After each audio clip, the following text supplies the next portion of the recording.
স্বাস্থ্য সচেতন মানুষের খাদ্য তালিকায় আজকাল লাল চালের ভাত একটি গুরুত্বপূর্ণ স্থান করে নিয়েছে। সাদা চালের তুলনায় এর পুষ্টিগুণ অনেক বেশি, এমনটাই মনে করেন স্বাস্থ্য বিশেষজ্ঞরা।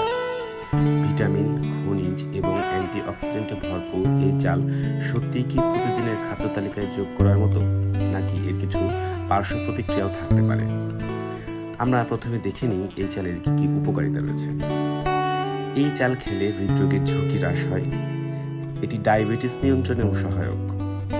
এই চাল হজম ক্ষমতা বৃদ্ধি করে, ওজন নিয়ন্ত্রণে সাহায্য করে, ক্যান্সারের ঝুঁকিও হ্রাস করে লাল চালের ভাত।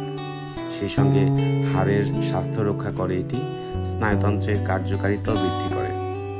তবে এসবের বাইরে এই চালের কিছু অসুবিধাও রয়েছে, যেমন এতে আর্সেনিকের উপস্থিতি থাকতে পারে। ফাইবার বেশি হওয়ায় এই চালে কিছু সমস্যা হতে পারে অনেকের, আবার এটি রান্না করতেও সময় লাগে বেশি।